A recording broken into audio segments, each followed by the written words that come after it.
Hi, everyone. Welcome back to TA Group's M&A Masterclass series, where our financial and legal experts discuss common M&A pitfalls and how to avoid them. On today's episode, special guest Gayle Sheppard joins us to talk about earnout and its challenges and opportunities. The session is being recorded, and we will send out the recording to everyone next week. Please feel free to send any questions you have via chat or Q&A throughout the talk, and we'll address them and take other questions at the end. I'd like to go ahead and turn it over to our speakers so we can get started. Casey, please take it away. Bet. Hi, everyone. I'm Casey Stenzel. I'm the Chief Financial Officer for TA Group Holdings, which is a private equity portfolio of investments in launch consulting, New West staffing, and direct technology. I'll hit it over to Peter. Morning, Peter Buck, General Counsel for TA Group Holdings, as well as President of TAG Ventures. Have been here since 2015. And we're super excited to have our first guest speaker today in Gayle Sheppard. Gayle, good morning. Good morning. Great to be here, Peter. Hi, I'm Gayle Sheppard. I'm a corporate vice president at Microsoft in our Azure business, and I lead global expansion and digital transformation for Microsoft's cloud data centers, emerging markets, and our largest customers. Great. That's a big job for sure.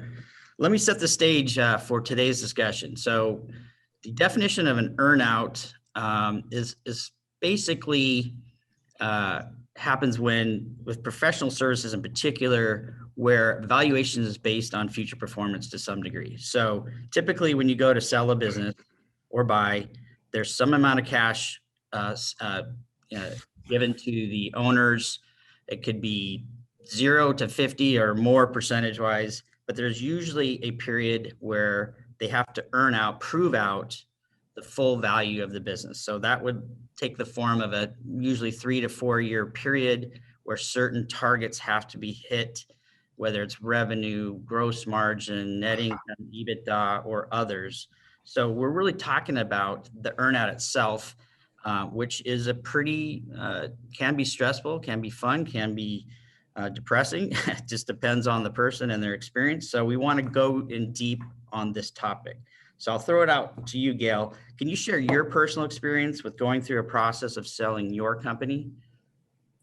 Well, that is a huge question. So I'll try to break that down into a few pieces. So first of all, I was the CEO of a startup that was focused in on what was at the time considered third wave AI machine learning. And so we were building a platform that effectively did one-shot, few-shot learning. Now, this is 5 years ago when the company was acquired. And at that time, deep learning was the thing, if you will, in terms of most AI machine learning acquisitions. It was what most companies would be in pursuit of. Our technology would be a technology that is now becoming more prominent and would trail deep learning first. And if we think about it, I need not explain this to the audience, but we think about the hippocampus is where real-time information and assimilation is occurring in the neocortex, where we're storing things that we know, and it becomes our dictionary, if you will. And so we're working over here in the smaller part of the brain, the hippocampus, which is doing real-time sensing and understanding of the things that as data arrives, right? So we're doing that. And so because we're doing that, our technology is still, I would say, a few years out from being sort of mainstream, which would be proven now. And as a result of that, we were a partner of Intel. Intel would acquire the technology. We were a partner of theirs. We were working very closely with them in the IoT and data center area, and they thought to acquire our company. So they pursued our technology, which is why we sold the company. We liked Intel. We liked the platform orientation of Intel very much, as we saw our technology as a pervasive platform opportunity, as did they, I believe. And so hence we engage in an acquisition activity with Intel. So let me pause there. Yeah. That also included an earnout, I take it. which did include an earnout. And you can imagine why it did include an earnout based on the way I described the technology, right? And so, so the negotiation was effectively that a certain price would be paid to all shareholders. And Intel was an investor in the company as well. So, and they had been an investor in the company for about 18 months before they decided to go forward with an acquisition. So, a majority of our shareholders, or a majority of the funds would be paid out to all shareholders, but there were 12 employees, of which I was included, that were asked to participate in an earnout contract. That earnout contract would span over 3 years. And it would have agreed upon performance metrics, if you will, that we as a team built out with the Intel team that was acquiring us.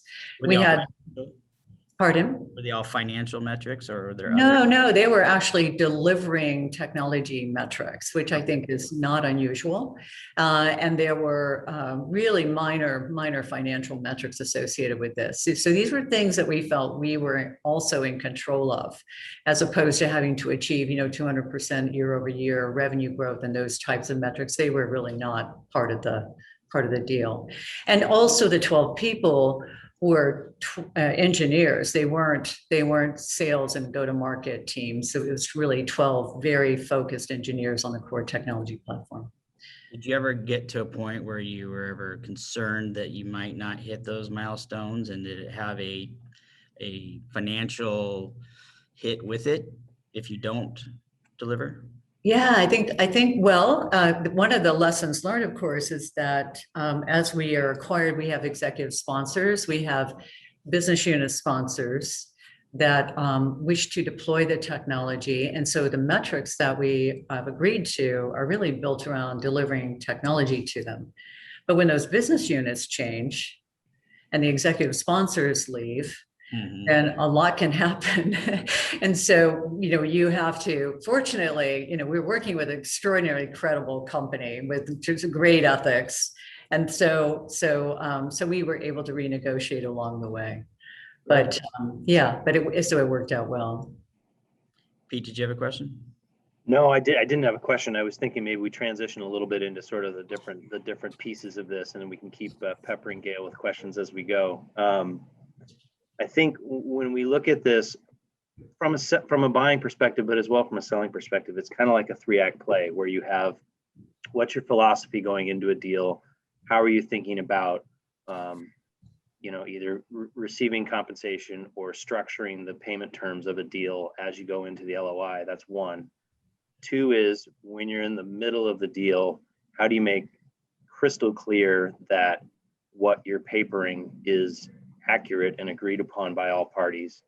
And then 3 is, what does it look like afterwards? And we touched on that a little bit, but I want to go deeper with Gayle as we get there about what it looks like after the earnout. Because all of a sudden the lights go down and you're part of a larger organization, and do you have control or do you not have control? So Case, do you want to start on the first piece, the sort of pre-deal? I mean, I think we've got sort of an overriding philosophy of how we like to do these. Yeah, so we've done, I think, about 8 transactions in the last almost 10 years. And all of them have involved, whether buying or selling, some level of earnout or holdback. All of ours, Gayle, by the way, are just financial, because it's primarily professional services. So the metrics are usually pretty easily agreed upon. It's just the proof is in the pudding there, because sometimes a buyer might give us very difficult to achieve earnouts, and we have a prolonged negotiation to get to a place where we're comfortable we can achieve. We never want to be starting off feeling like we have no ability to actually earn this remaining 50, 60, 70% of the value of the business. So one of the things we've prided ourselves on is we have a very solid philosophy that we have to have the earnout and the contract be a win-win for both parties. It's super important. If you sign an LOI or the definitive agreement, the stock purchase agreement, asset purchase agreement, and you have doubts or insecurities, and whether it's the seller or the buyer, it doesn't work out so well. So one of the things we really try and get to quickly, especially when we're the buyer, is making sure that we've spent enough personal time with them, that they would be a good culture fit. It's not about just all the dollars and cents. We want to have folks that want to be with us. As a result, I think we have a almost 100% track record of the sellers that we're buying from hit their entire earnout, in some cases exceeded, and still are working with us today, even years after they did the deal. So I don't know, Gayle, if you had similar experiences just in terms of your personnel, your team, any just worries you had about that process? Well, I think, just thinking about that as you were talking, Casey, I think so one concern would have been, we had 12 really special people. Take me out, there were 11 really special people, right? And they were fundamentally really important to this earnout process. And we had to retain everyone there. So if one left, we would be penalized for that.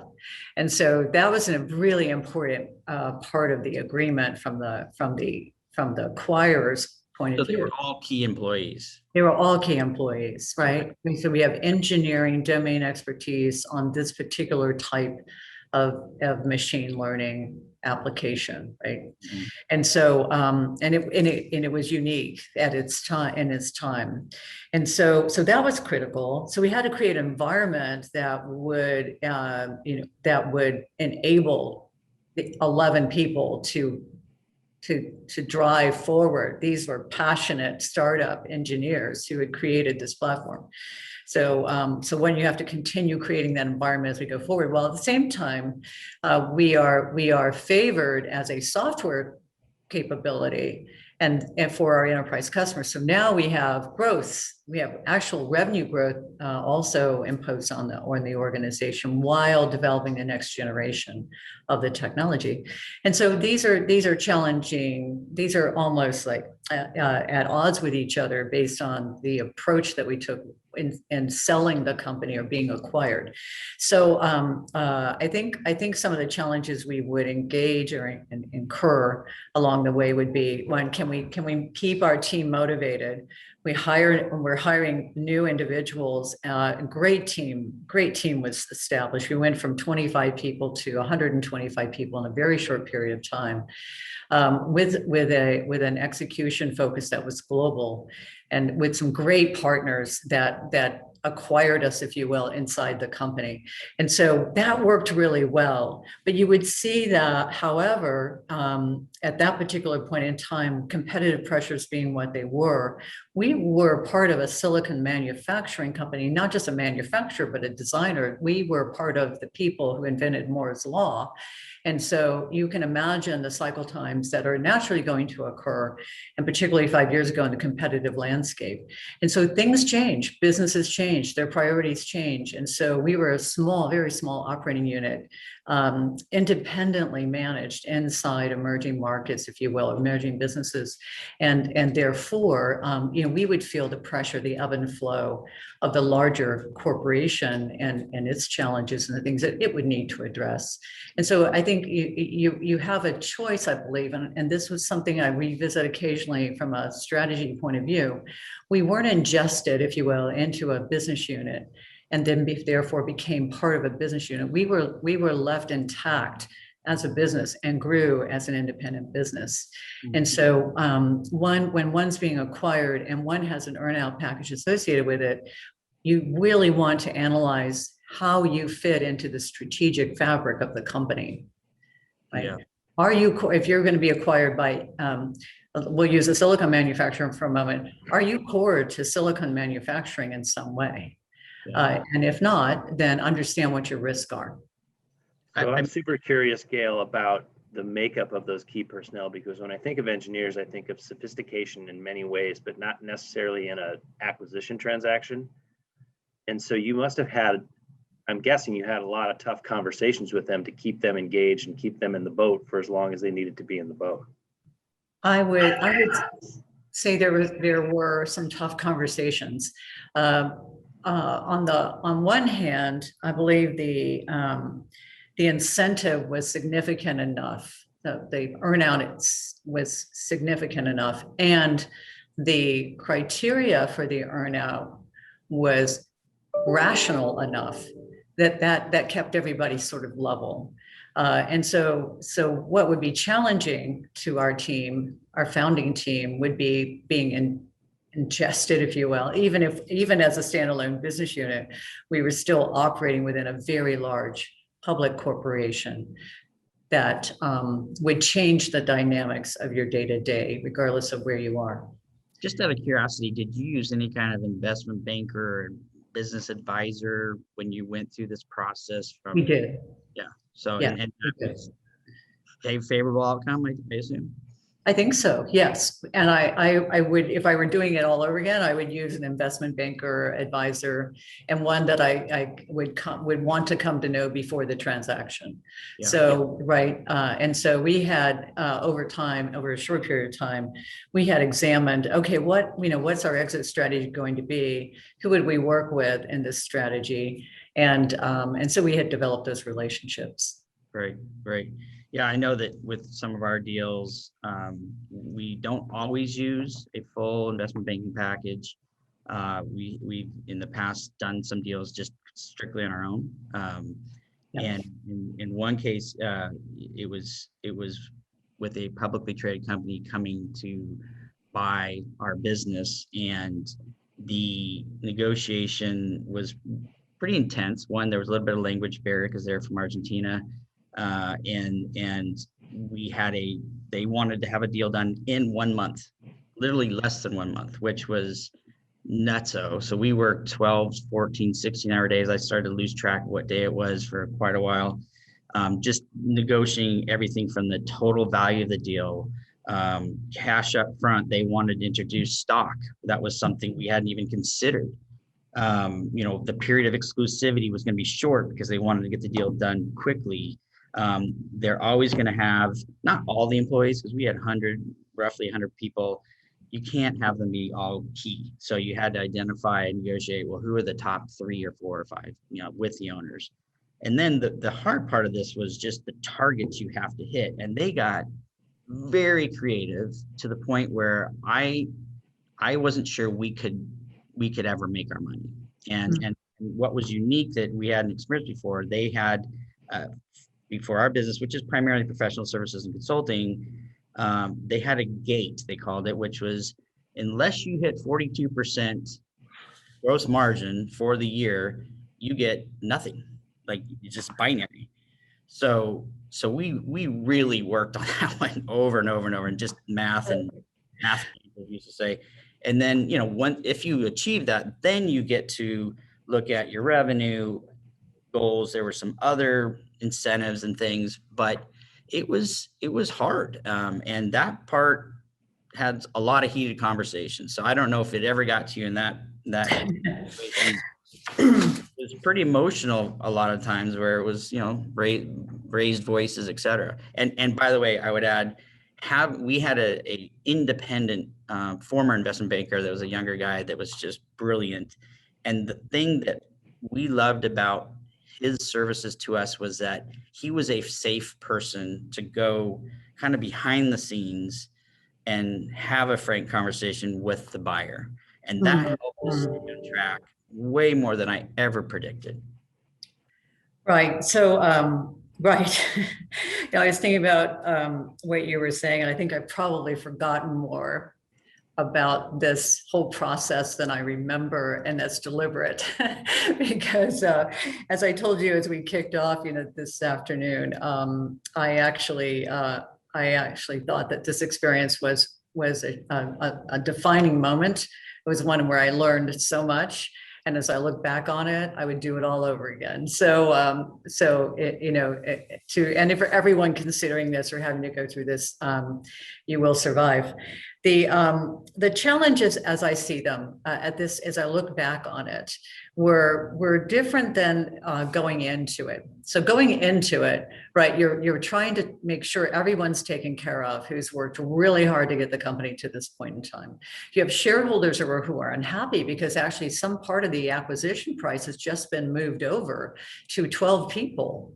and not to them, right? So you may have a founder shareholder types, and not founders, but the shareholders, early shareholders who may be unhappy with that you have to help through the process. You have other employees who are not considered key and they want to know why, that you also have to help through the process. So there's a tremendous amount of anxiety and sometimes unhappiness associated with this earnout contract unto itself, just within your constituents, if you will, right? And then you have to work through the mechanics of it with your acquirer. Now, I felt in our case, we were really lucky. We had some great corporate sponsors. We had lab sponsors, and fellow sponsors, as well as business sponsors. So we just had a terrific small community working on our behalf to define it well, because they too want to be successful. And so in this case, and generally speaking, the acquisitions I've seen since then, this is true. When they're truly product-centric engineering acquisitions, you have the engineering minds both working together on each side of it, to put together something that's going to be meaningful and establish a legacy, right? And change something, if not the world, it's going to change the way they impact the world itself.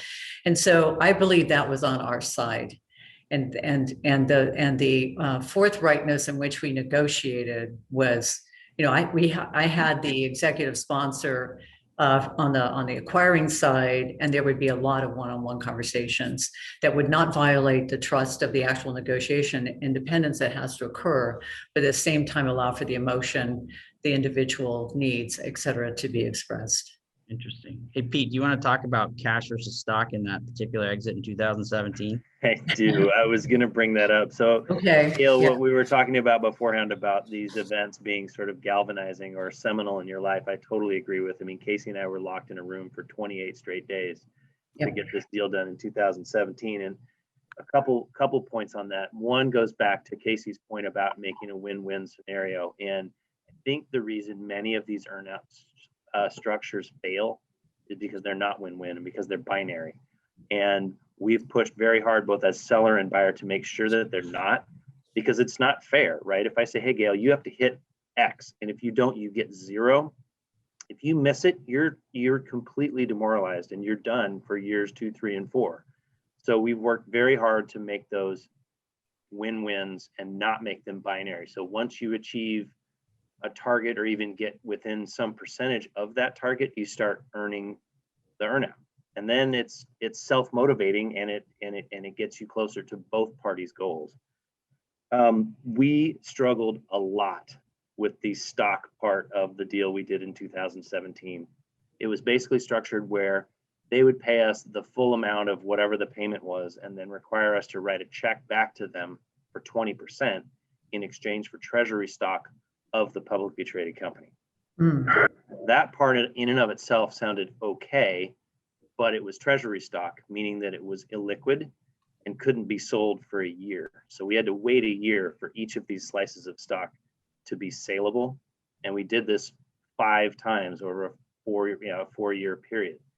And there was a ton of teeth gnashing on our side about not wanting the stock. We want to be done with this deal. We want our cash. We want to leave. Well, long story short, we bought our first slug of shares at $33, and we sold our last slug of shares at about $160. And I think we made more money on the stock than we did in cash. So the moral of the story is never say never, and think hard about the offer, because you never quite know where the silver lining lies. That's true. It was pretty nice. Yeah, was there anything that was a big surprise or an aggravation or a delight that you remember having through this, completing this process or during the process? I think the surprise, probably the unexpected, was the length of the time it took to do the deal, right? And I think it was 40 days on our side, 40 days. We're a small company, very small. We have a terrific legal firm in Palo Alto that we're working with. We have a terrific banker in Palo Alto that we're working with.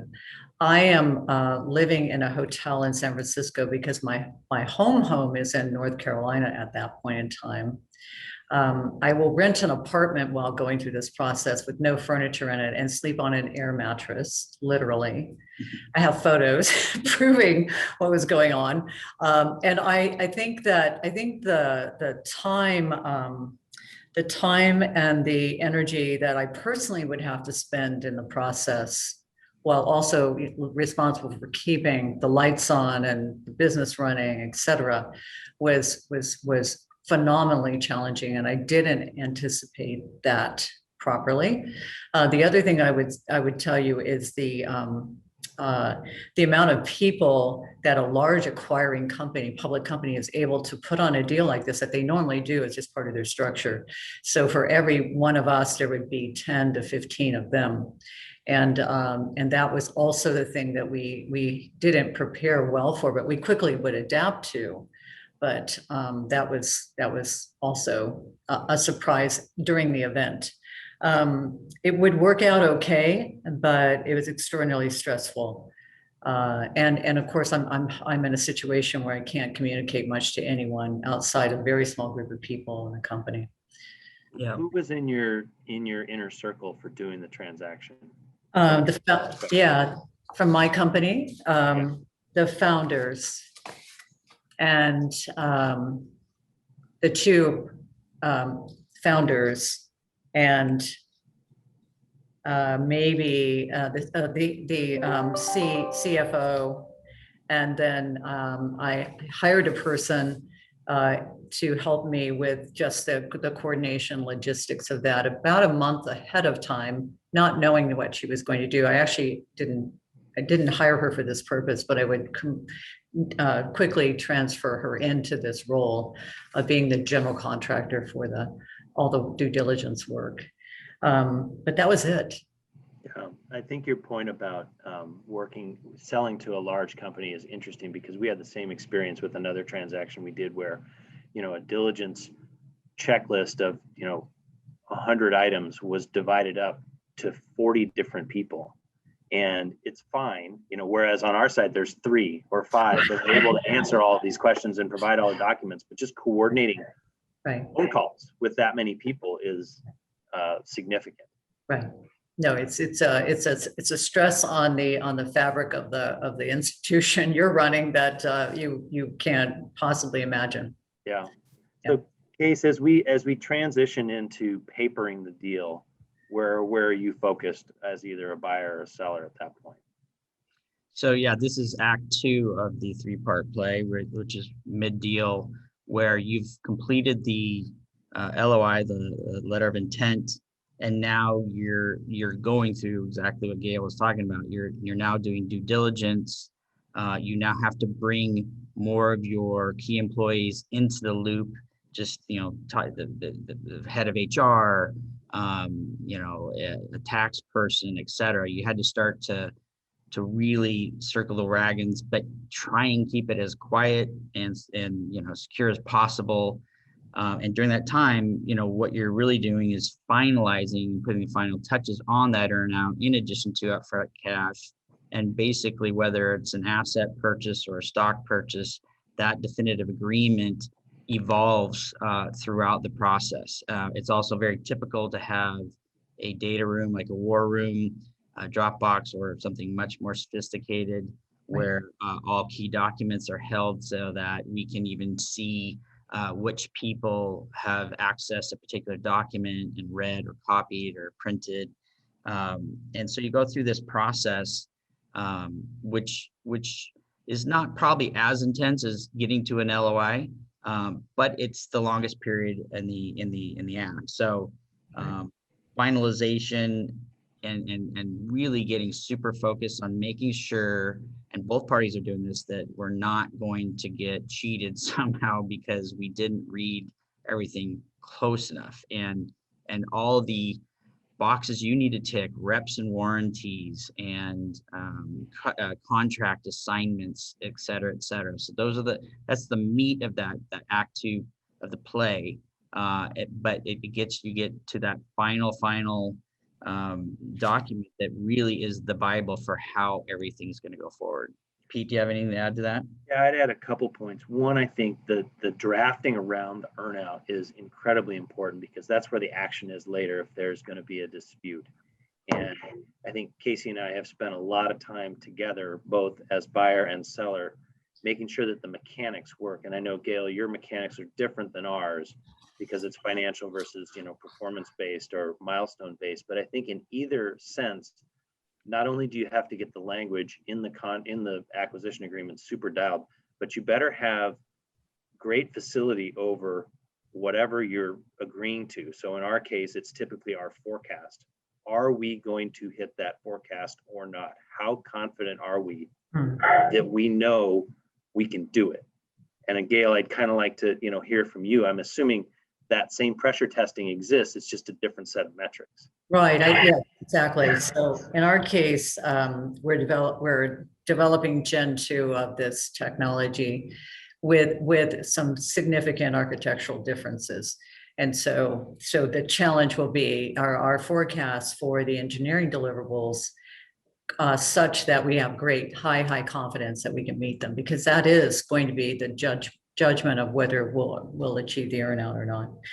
I think there were some minor financial metrics, but they were, again, we felt very achievable, and they were judged accordingly.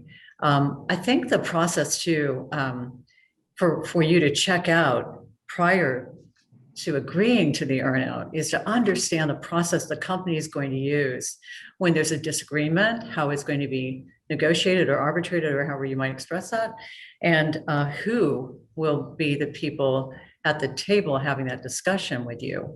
And our acquirer was pretty clear about that process. We were pretty clear in asking questions around it. We at least knew to do that, but I'm not sure you always know to do that unless you have an investment banker or your attorney who's going to be providing you that counsel, or you have prior experience or listening to your podcast. But truly, there are so many things to think about in a period of time where you're emotional, you're stressed, you're exhausted, you're running a business, you're negotiating with 45 people with varying degrees in terms of doing deals that you've never done before, and on it goes. So I just, I think it's worth pausing to ask those questions as opposed to rushing, to the conclusion. Yeah, and along the way, there are some bombs, some hidden bombs here and there, and the kind of thing. I heard some, yeah. You heard, okay. Things like networking capital. Networking capital is the amount of cash that the seller will basically provide to the buyer, so they don't have to pay for everything up front. That can sometimes be an offset to achievement of earnout. There may be some level of penalty if we have not actually provided enough cash or accounts receivable. That's one thing to consider. We always build in the worst case scenario process for if we have a dispute.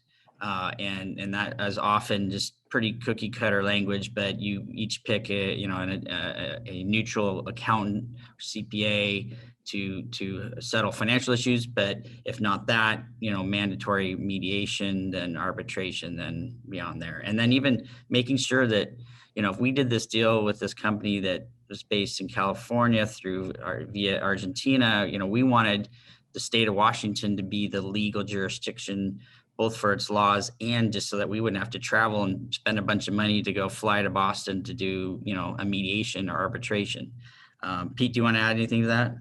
No, I think you absolutely hit it. I think one of my curiosities, Gayle, is around, you set these metrics for the earnout and you think you can hit them, but at some point you give up a little bit of control. And I know from our perspective, there was fear about, okay, we have these sales targets we have to hit, but we're not in control. Like, what happens if they don't give us any capital, or they fire all the salespeople, or did you have those kind of fears as you were negotiating the deal? Not so much, only because it wasn't heavily weighted towards revenue growth performance, right? Again, we were weighted heavily towards product delivery and to enable product to be adopted into platforms. So that's a different, however, stress factor, right? And so the question will be, will your R&D be funded properly? Same here, right? Same problem, right? Will the people that you're supposed to integrate with, will they be funded properly? And will they have the ability to ingest what you're delivering to them in the timeframe that you promised? You can't be responsible for what they do, right? So that's one of the things you have to clearly, be clear about in your negotiation on earnouts is what do you control? And then try to refine the earnout metrics around the things that you will be able to control. And that includes the assumptions made about funding, about the investment, the growth funding, or whatever it's going to be to enable you to achieve those outcomes. So that's, that is a bit of art and science to it, but there's just some clear science around, okay, you're asking me to grow 100% or 200%. I have 3 salespeople. So that means I'm going to have to, acquire X number of salespeople, have to do it in this time frame, ramp them up, put them, into the environment we're asking to sell into, et cetera, et cetera. You've got to build all that into the plan, or otherwise you will not win. Yeah, I'll tell a quick story that it complicates the situation even further. When we sold to the Argentinian company, we completed the first year, and at the beginning of the second year, they wanted to redo our whole earnout provision, and specifically because they wanted to tuck in another Seattle-based consulting organization that was not doing well, that they had purchased months before. And so we had to completely make it way more complicated in many respects, the earnout calculus, including creating even new opportunities as incentives to give the 2 operators that were former owners that were in the business to achieve more money and have more incentive, but they just tripled the workload. And quite frankly, just going back year after year and trying to remember, okay, yeah, we changed all of that. You can't rely on the first version of the stock purchase agreement. You now have to go back and reread and reintroduce yourself to all of that stuff. So you never know what you don't know. Gayle, I had another thought, and when we were talking about, you mentioned something about if any of your key founders had left, there'd be a penalty. And so we faced this in one of the sales we did in 2017, where they said, look, here's the earnout, here's how you're going to get paid. But if any of these 2 or 3 people leave, you can't have any. And we fought tooth and nail to get that out of there unsuccessfully. I think it's safe to say, Case, we hated it. Although now we've put it in most of our deals going forward because it's a pretty good lever to get people to perform. What was your experience there? Was it binary like that, where if one of the 12 had left, you guys got nothing, or was it just was it a different setup? Yeah, I truthfully, I don't remember the details of whether we were penalized based on a reduction or we didn't receive anything at all. We didn't lose anyone, so we never really had to revisit those terms, nor did we really have a threat of that. So we were lucky, and it was a great team of people. We're just lucky. Great. Yeah. So as we go into Act 3 of the play, you've achieved the definitive agreement. You have earned your earnout over 2, 3, 4 years, depending on who it is. What are some other factors that come into play? And just a couple come to mind for me, which is it's not uncommon for the selling owners to be there at the acquired company for 3 years, but still have a couple of years of non-compete left. So in other words, when they complete the earnout, they still have a duty to not go and recreate what we had built before.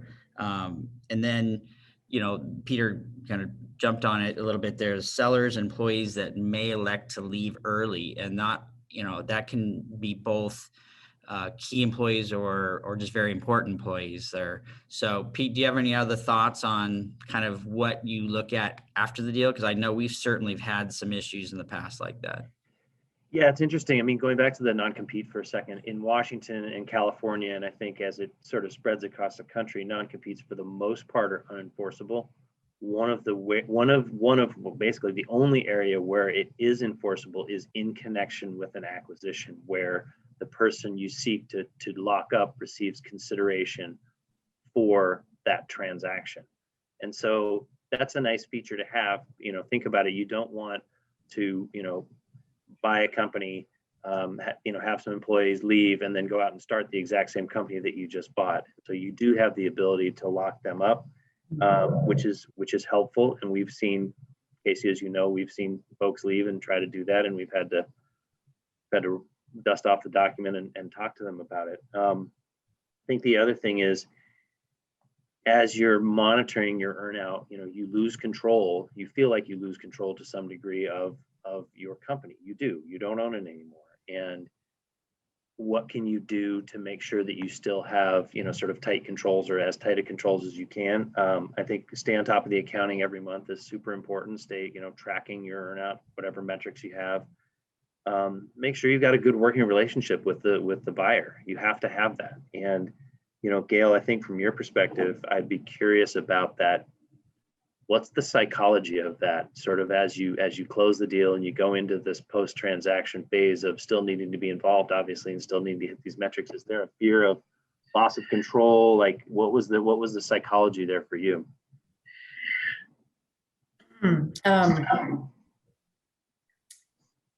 I don't know that I was concerned about loss or fear of control.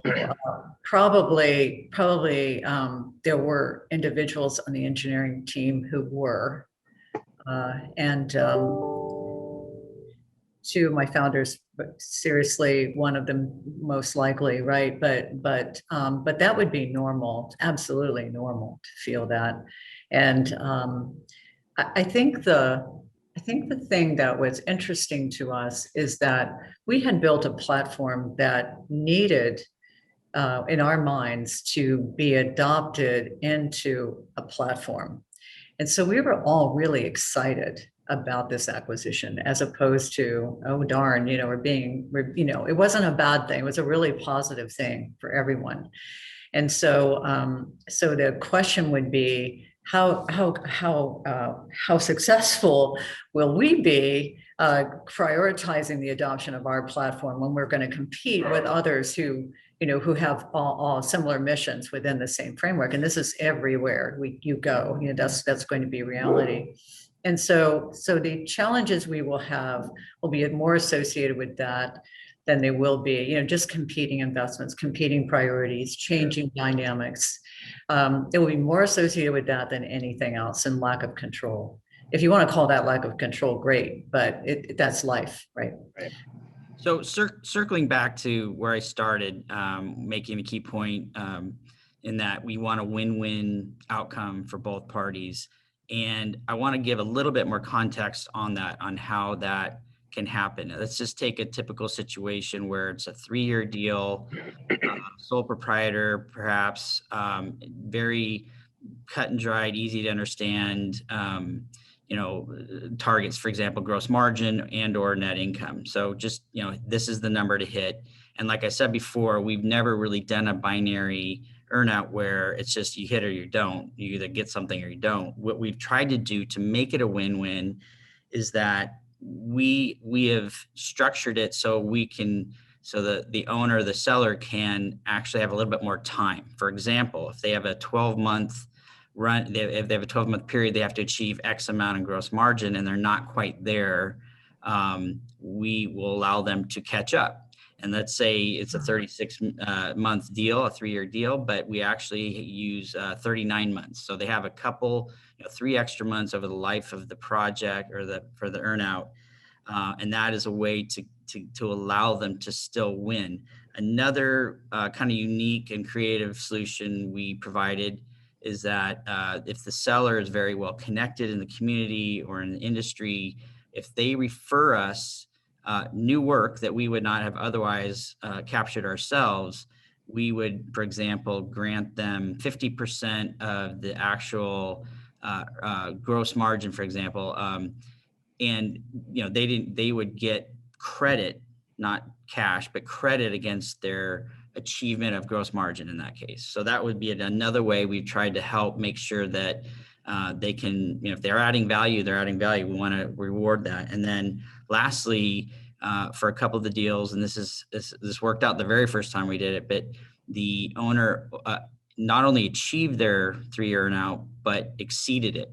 So we gave them the opportunity, the incentive to go bigger.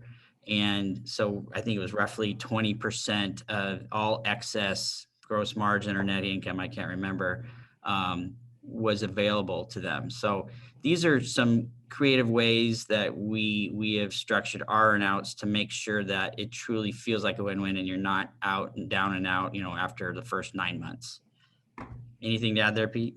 Yeah, I would just say in closing, anything's possible. Everything is negotiable. You can get as creative as you want, but be careful in getting too creative because it gets complex to draft and make it understandable.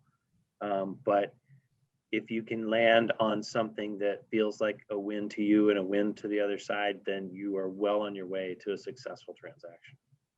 Gayle, anything in closing? Peter, I would just reiterate what you said about complex versus simple. I think we had 3 really important metrics that were going to be measured as part of our earnout. So one, it was small number as opposed to a complex set of things we had to do. Some, and you've seen those formulas, I'm sure, easily understood. And in the event that something changed in the business environment that would cause us not to be able to deliver, perform, et cetera, that would be immediately identified, noted, and sent over to the folks who are keeping the scorecard. So I think that because the simplicity allows for that quick understanding of, yes, that did change, that impacts this. We either, as you were talking about some of the other things, we either prolong it, extend the deadline, if you will, or eliminate it if it's not going to be possible to do. That just makes perfect sense. And I would say this has just been a wonderful, for me, revisit on some of these important topics for startups. And so many of our partners at Microsoft are startups. So it'll be fun to actually, when I have a moment again, maybe post-COVID, to have some conversations with them about how they think about this. Well, it was great having you as a guest. Casey and I like doing it by ourselves, but it's certainly better having more folks and someone as competent as you are. Has been a great add for us. So thank you for joining. Oh, you're welcome. Thank you. Fantastic. Do we have any questions, Caitlin?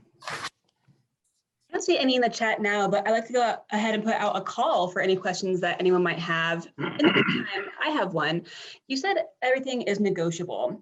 What about after the deal if the future changes dramatically? For example, if you had an earnout set for a couple of years and one of those years was 2020 with COVID, what happens in an extreme situation like that? It depends.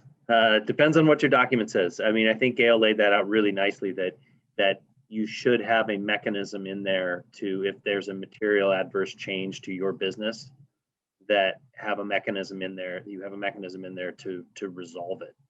Sometimes we do, sometimes we don't. It kind of depends on what the nature of the transaction is. But I have to imagine that there were tons and tons and tons of these conversations happening at, say, for example, at this time last year when things just ground to a halt. Good question. Case or Gayle, anything to add? Yeah, I would say that absolutely happened to us last March and almost ready to sign the deal. And we had to just not stop, but pause and get serious about how do we survive this? We have no idea how long this pandemic is going to last, or if our businesses will just all dry up. I mean, we had customers that are cruise ship lines. How are they going to be affected? Can they pay their bills? It was a time of panic for a while there, but oddly enough, and by and large, we did okay. And in some businesses, we did massive, explosively, huge, results. So it's super hard to predict. That kind of force majeure type of clause, I'm not so sure how many times that's ever been used. But I think it's just, to answer your question, Caitlin, it's just hard. We just try to do right by people first.